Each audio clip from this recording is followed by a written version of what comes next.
didn't come easily. My dad was real hard on me, I couldn't make no mistakes. If I make a mistake, my dad, kind of, cuss me out, slap me, check me, chastise me, put me in my place. No pain, no gain. See, that's something that I installed in him. Whether he said it or not, it's something that I installed in him. He really never had a chance to be a kid like us because his daddy expected so much from him. He couldn't play basketball because he might go up for a jumper and come down wrong on the knee. He never got to eat candy. He just missed out on so much. What the public see right now from Floyd is him being that child that he never really got to be. I've heard so many people say his daddy treated him like he was in a boot camp. You know what? Look at him today. Night falls in Las Vegas, but Mayweather's day is far from over. Most boxers adhere to a strict workout schedule. Floyd, though, is uninterested in convention. He works out up to 4 times daily. The only thing routine about his regimen is its unpredictability. I train every day. I train every day. Hard. I train at awkward times. It all depends on how I feel. I never get tired. Never get tired. So I was having a conversation with my brother-in-law. We were talking about habits. How do you break those old habits? And matter of fact, why do we keep going back to the old habits? And the thing that came to mind was, and this is the conversation we had. I wish I could have recorded this conversation, but I didn't think about it. But like, I think the best things come when you're in conversations and they're unscripted or unplanned. But one of the things that came to mind was this Floyd Mayweather video that I watched. And it was really talking about Floyd Mayweather from birth to who he is now, this huge superstar, and behind the scenes, who Floyd Mayweather really is. It went back to him when he was first born and all of the things that his father taught him. He was born into a family of boxers. His dad took him to the gym. His dad showed him all of these different things, and his dad punished him and talked about work ethic all the time. If he was doing something that was counterproductive to that, his dad would discipline him in that area. It interviewed one of his cousins, and his cousin said, Floyd didn't have the childhood that we had. He couldn't eat candy. He didn't have a lot of time to be out playing and getting in the streets like we did because he was in a boxing gym. He was in there with his dad.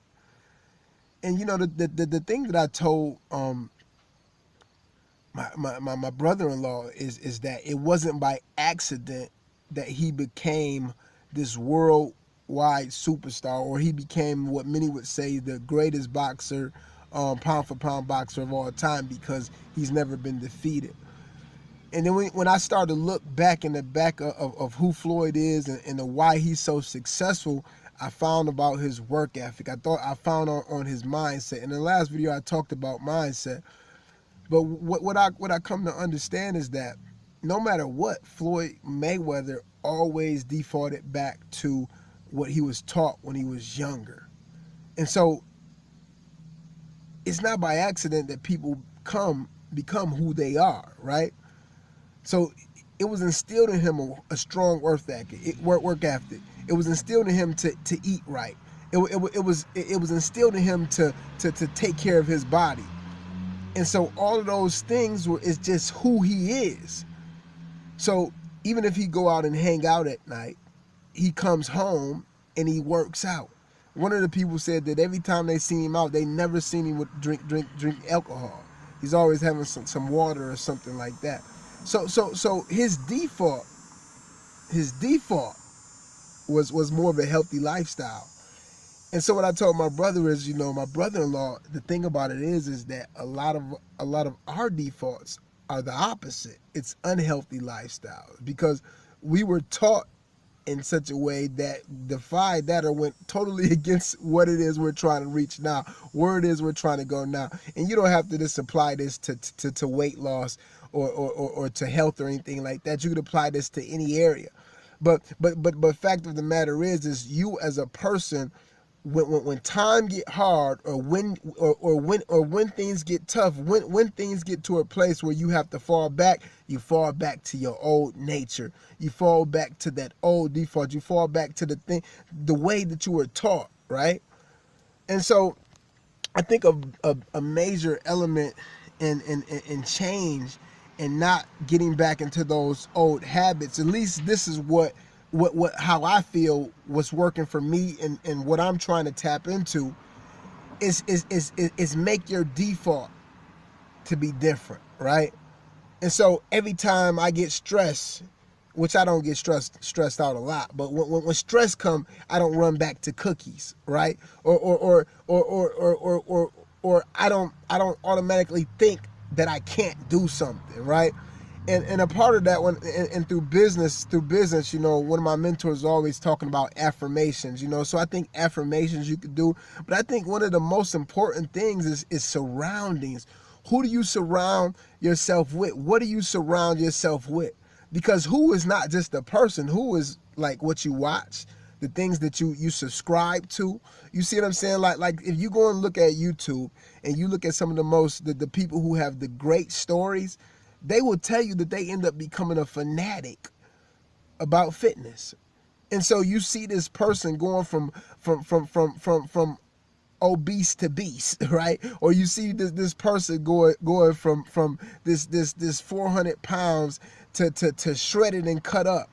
But those persons, they became a fanatic on health and fitness. And now when I say fanatic, you know, I think that everything, I don't think you should make anything a god. I don't think you should put anything above the Father, or the Spirit, your spiritual life. But you do have to come and kind of consumed with what it is that you want. Because if you don't come consumed with what it is you want, you'll never really get to that place.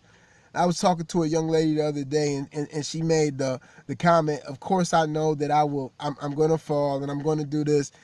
Right there, that's wrong speech, right? So we got to change even things that we do, that we speak. Because for me to keep saying that I know I'm going to fall, that's only giving me permission to fall. I don't set myself up to fall or to fail. So even if I do fall, it's not because that's the things that I've been speaking. You know, life and death reside in the power of your tongue. So the things that you speak, the things that you say, come to fruition.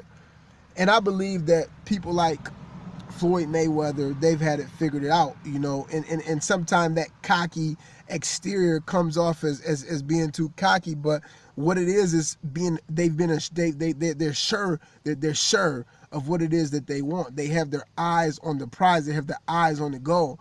Even when it comes to McGregor, you know, one thing I've always admired about him is that he really believes that he's going to win. And so I believe that that's what brought him to this point right now, to where he's even being able to match up with somebody like Floyd Mayweather. Now, I think that can only take him so far, because, you know, yeah, you believe you're going to get in there with Floyd Mayweather. You feel like you're going to knock him out. But at the same time, Floyd Mayweather believes as well.